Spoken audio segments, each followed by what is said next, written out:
Mr. K.P. Sharma Oli. In our Nepali culture, we regard places of learning as temples of wisdom, and when I am standing here, I feel as though I am standing in one of the grandest temples of all.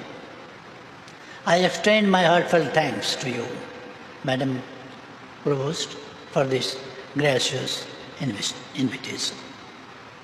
Today, I wish to speak about my country Nepal's journey to democracy and economic prosperity, a journey which is full of struggles, sacrifices, and persistent hope.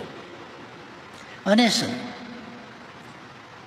steeped in history, Nepal, nestled in the lap of the majestic Himalayas, is a country that boasts a history as ancient as time itself. The roots of our civilization stretch back over 5 millennia. While our past is steeped in spiritual and cultural treasure, the modern history of Nepal begins in the year 1768, when our ancestors, under the leadership of the then king, Prithvinarayan Shah, unified a series of small, fragmented principalities into a single nation. This was a monumental moment, making the foundation of modern Nepal. It is a coincidence of history that this unification occurred around the same time the United States of America adopted its Declaration of Independence.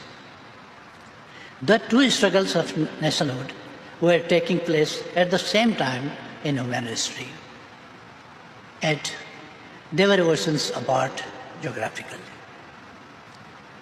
For Nepal, the road to modernity and democracy was not a straight path.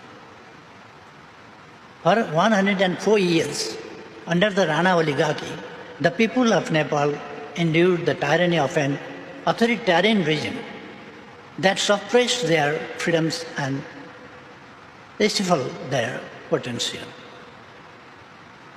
The first dawn of democracy, the year 1951, marked a turning point in Nepal's history. After years of struggle, the Rana oligarchy was overthrown. The dawn of democracy had arrived in Nepal.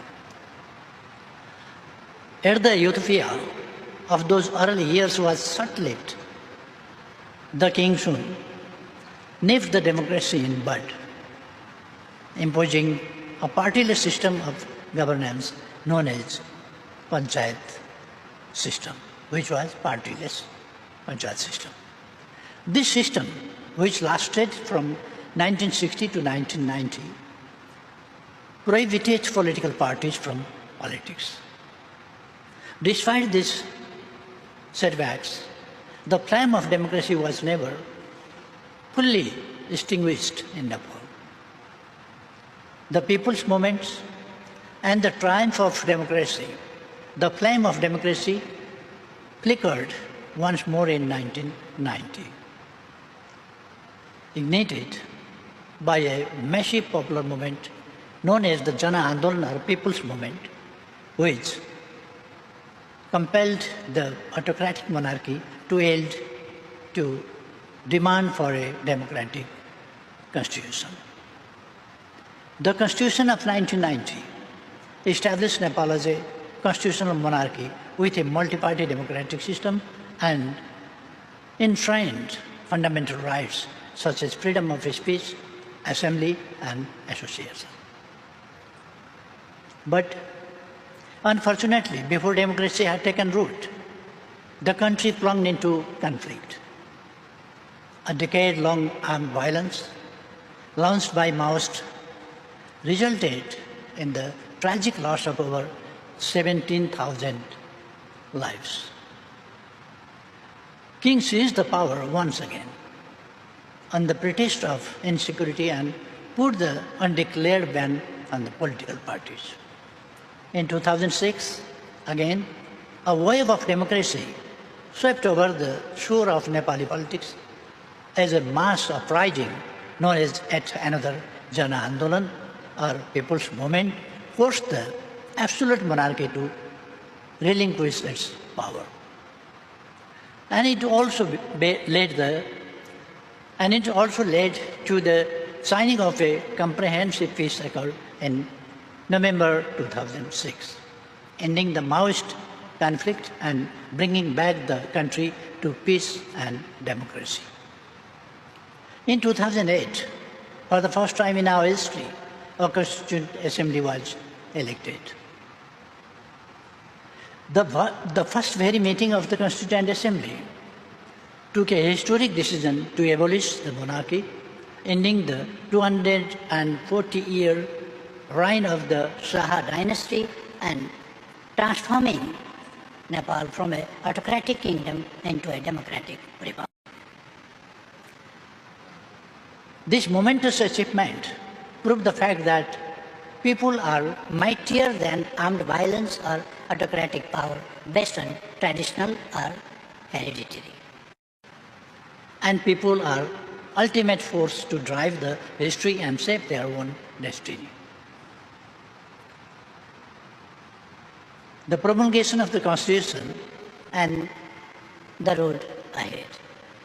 The Constitution of 2015, written by the elected Constituent Assembly, represents the culmination of Nepali people's 7 decades or more of political struggle and sacrifices.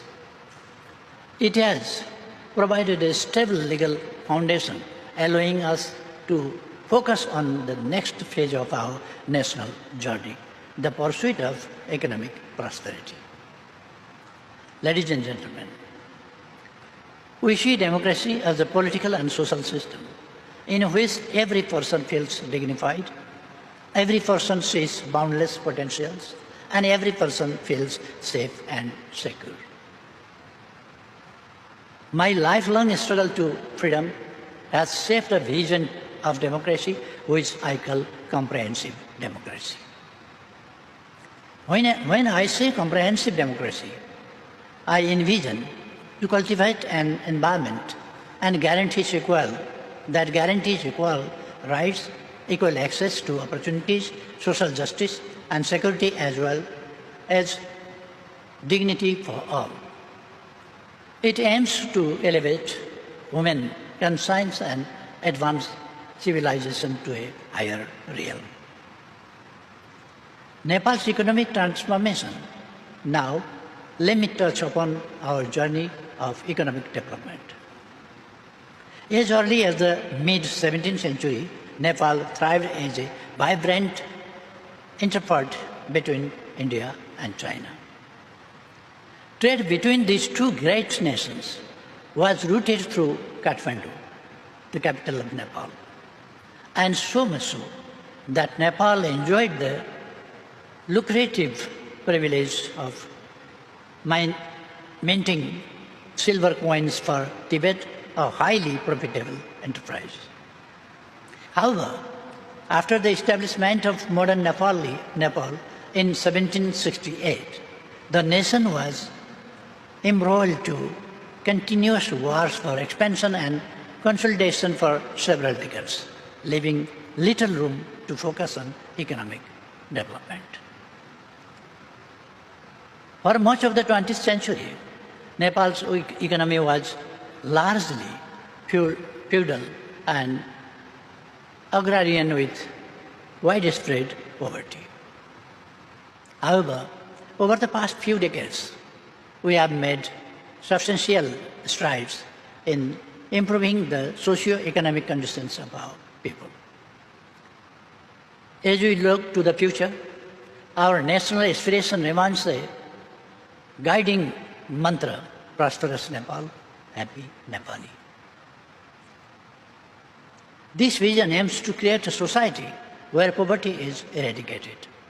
All are benefited from development and every individual lives with dignity and hope.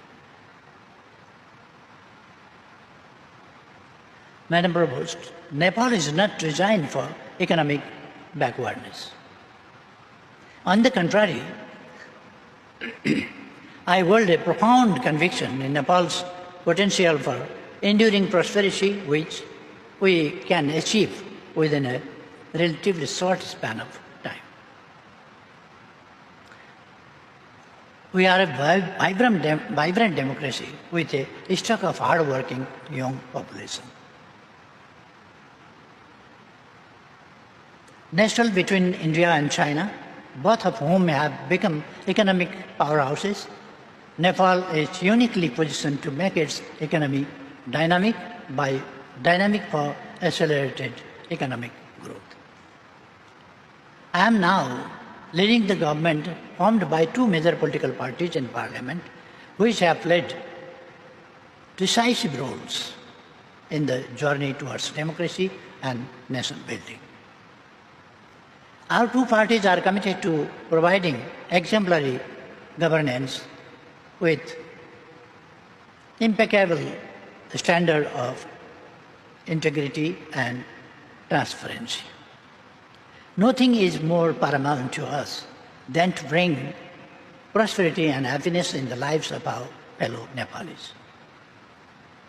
While being fully aware of a formidable path ahead, I am resolute in my determination to propel Nepal into a realm of sustained economic prosperity. Thank you all. I would be happy to engage in an interactive dialogue.